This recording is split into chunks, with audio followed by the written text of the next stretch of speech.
I have sort of this mantra of the worst two words you can say as a someone that is pursuing anything is what if, right? Like I am not intimidated by trying anything in terms of the industry. I might not be good at everything, but I will not be intimidated by it. When it's all said and done, what is your biggest takeaway from your experiences with this series? And Rachel, I'll start with you with that one. The biggest takeaway from working on the series? Correct. Well, I was not experienced. I was not an experienced actor or voice actor. I was, when I got the job, I was in school and I had, you know, other jobs that I was working and I was paying the rent with them. And, so I was just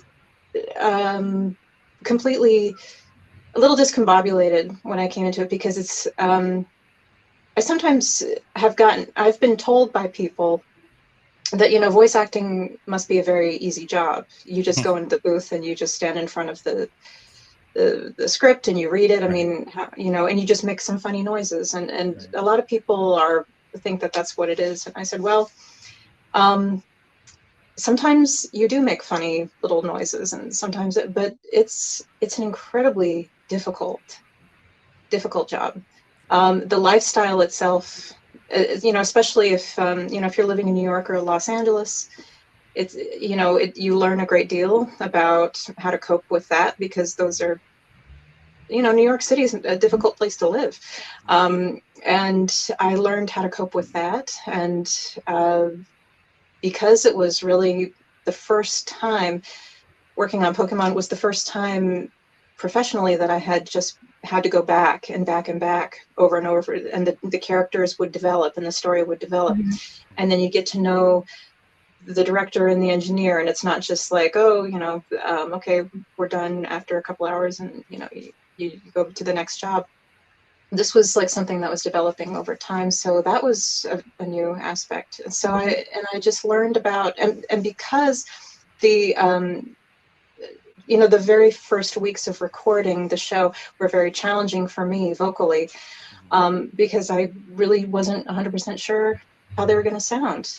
I'd say it took me at least a dozen episodes to really feel like I had gotten into that point. Mm-hmm. So I learned a great deal from that. I was worried that I would get fired or something because it wasn't feeling right to me. And so I learned how to just be patient and give myself a chance and go with the flow a little bit. And so, and connected to that was just taking care of my voice, making sure that got plenty of sleep, got plenty of water. That could be challenging sometimes because I had long days, but I just, was studying theater and I was taking tools from that. And so it was all a big learning curve for me. For me personally, because I just didn't really have a lot of familiarity with what I was doing. So, I was very appreciative of that. So I think that was the biggest. I think that was the biggest takeaway, was that I just learned so much. And I think the other big takeaway from Pokemon itself is just that, just the relationships between the characters. Mm-hmm. I really enjoyed. Whenever I would be able to catch an episode, I would just really, it was the first time I'd be seeing the show in its entirety. And I really liked to see how their relationships were coming along. And so it was a show that I genuinely enjoyed watching, as well as, and I was learning so much as well.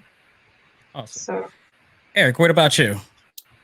To be honest, I was probably doing 5 jobs, like different career things all at once. Right. Pokemon was one of the crazy things I was doing. So I'd run, I was working in a recording studio as a casting director and a producer, and then I was playing gigs as a musician, and then I was doing commercials, and I was running around and then doing the Pokemon stuff. So it just fit into the craziness, which you really didn't get a chance to step back and say, wow, this is amazing that this is what, as of course, the popularity grew, it became more obvious that okay, this is a bigger deal than maybe the other three things I'm doing right now. But it was so mixed into my crazy New York life that it was like, I was like, okay, because I would usually dub in the evenings because I was doing all this other stuff, and I needed my days free to run around the city and audition for commercials and things like that. So I'd like record from 6 o'clock at night till 9 o'clock at night, like during the week. And sometimes I'd be there with just the engineer and I'd be directing myself. It just was like, it was part of the grind. So what it changed for me was, I have sort of this mantra of, the worst two words you can say as someone that is pursuing anything is what if, right?